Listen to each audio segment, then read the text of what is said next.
Hi everyone, welcome back to my channel. Today we'll be making a witch's severed finger. Hope you like it. Start by conditioning flesh tone clay and shaping it into a finger. You can look at your own finger to have an idea of the size you're after or at pictures.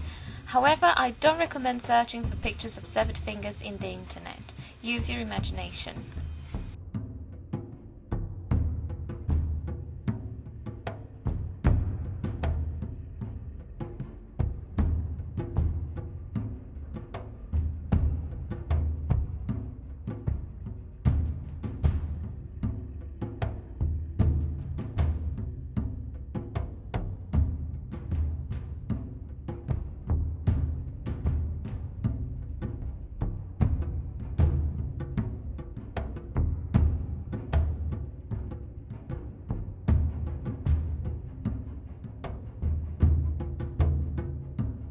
I added strips of clay to make the skin thicker at the joint. Blend that out and add texture.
I like to use a toothbrush to add texture to the skin, and depending on how much texture you add to a certain area or the pressure you use, it makes the skin look rough and dry, like I imagined a witch's skin would be like.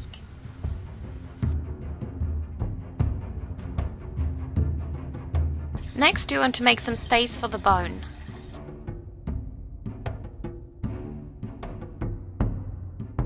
Make a small cylinder from an off-white shade of clay and add it to the finger. Blend and texture.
Add texture to the flesh as well, stippling a small dotting tool or toothpick and making it really rough.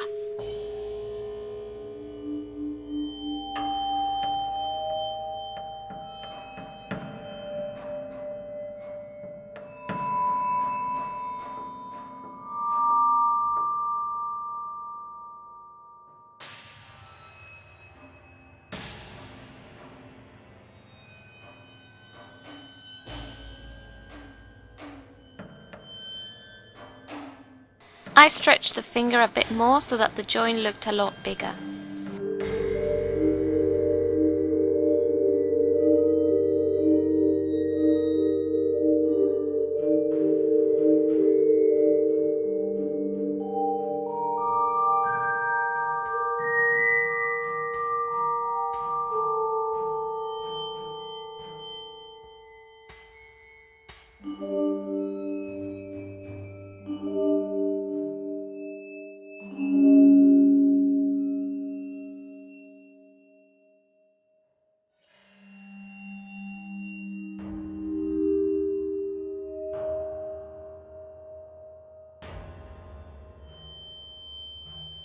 To make the nail, I used the same colour clay and shaped it into a sort of almond. Then I added texture using a ball tool to create the ridges on the nail that are common among people of a certain age.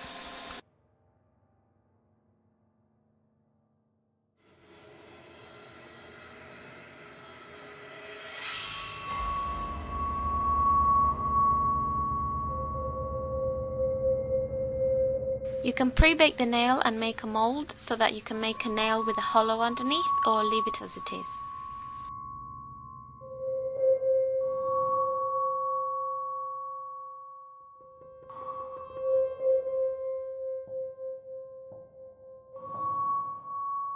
I added more texture to the skin while the nail was baking for 10 minutes.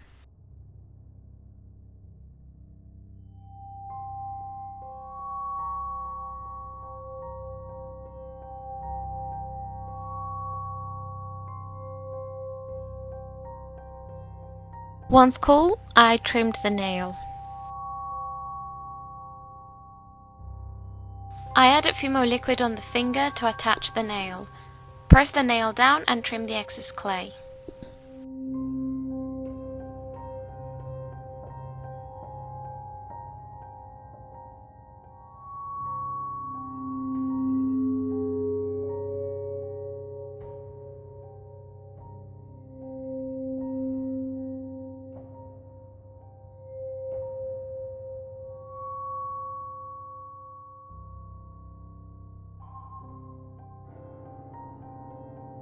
I added a strip of clay just above the edge of the nail, like a big unmanicured cuticle.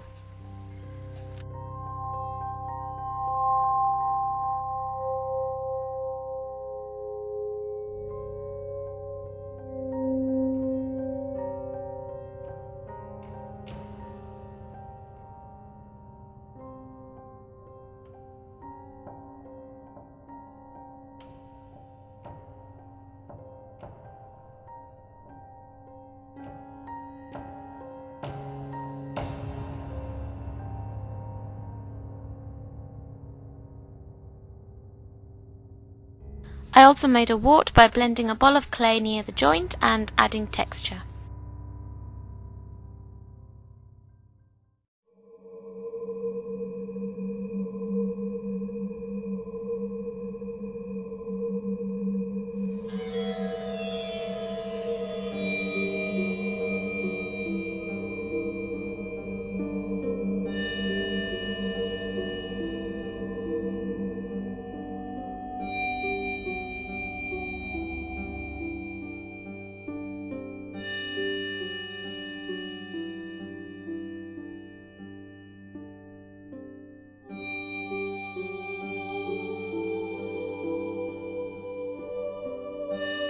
Pre-bake for 15 or 20 minutes. Once cool, add liquid clay to the back and add more clay to make the pads of the finger.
After baking completely, let cool and manicure her nail if necessary. You can now move on to painting it any colour you want using acrylic paints. I used purple, brown and a flesh tone in the center.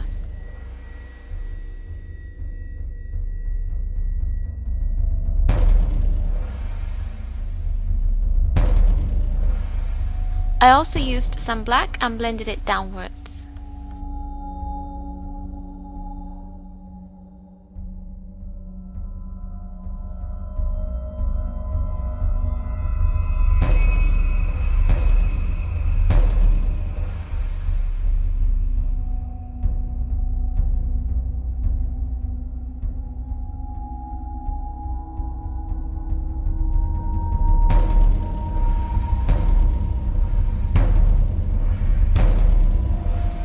I painted the whole finger with a wash of brown acrylic paint and blotted the excess with a tissue.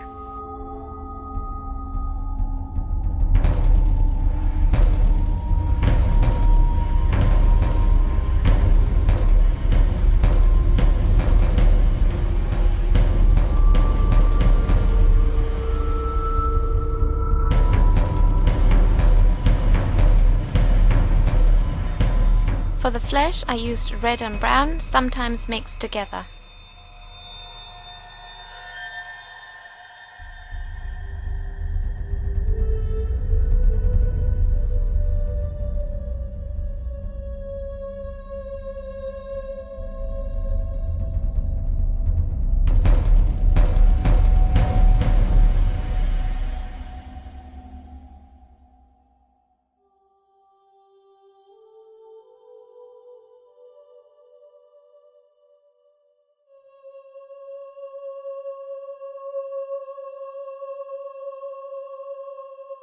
I painted the pad of the finger purple because if you remember my first witch, she had purple fingers due to the enormous amounts of time engaged in potion making, and this is her finger.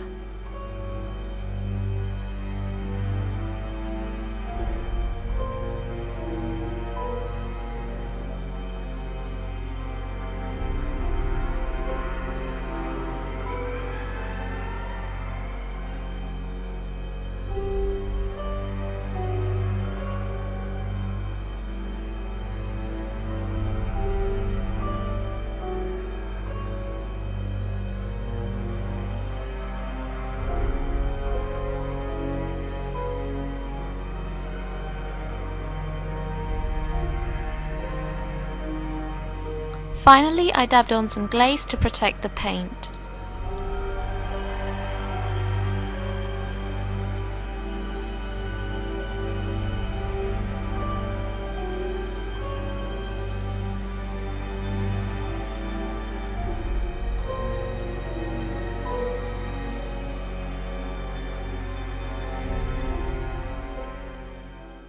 Legend has it that Wicca Witch wasn't much of a wicked witch. Potions brewed but to a stew, and spells from spelling she did not know. Mice frolicked in her hut, bats flew around her hat, for Wicca Witch thought bad luck to cross her path with a black cat. But not a soul would now know more of clumsy, talentless, dafty old soak. So on her shelf she found a book, the advanced book of spells she took. From then on she shall be known as Wicca Witch, the Wicked Witch. Mummy lost some brains, a crow's feather and a toad's leg. She danced around her cauldron, lulling her owl to boredom. From a jar of dead man's bone poured a flood, dry of dust. Open up, you sleepy head. She tapped a skull on her top shelf, and with a spoon she took a scoop of brains too twisted to a gloop. Plucked a feather from her old friend, who cawed in pain, now bald and pale. In a pot of bubbling snot, all the ingredients fizzed and pocked. But alas, she had all but one, the toad's leg she had yet to find. Around she looked for a wretched toad, for she knew she'd used them all. She'd fly halfway across the woods to catch a toad in the nearest pond, but Wicca Witch never flew, for she was scared of her own broom. Go, Crow, go, she yelled. Go find the toad for my best brew. But through the window the fat frog croaked, unaware of the ugly old crone. So Wicca Witch crept on her toes to the sill where the toad sat poised. From the leg she picked it up, hurried back to seal her charm. Fat with flies the green beast laid Wicca's fingers around its leg. Armed with axe she took a blow for what were wands for but stirring stew. But the common toad slipped away, just as Wicca Witch swung away, and instead of a dead toad's leg, her severed finger twitched and turned. Bring me the toad, she cried to her crow, before it's a loose down to my toes. But poor old crow could not fly, for his last feather he'd given and asked. So now you know how Wicca Witch lost her finger to a toad, and how Wicca Witch was henceforth known as Wicca Witch, the Witless Witch.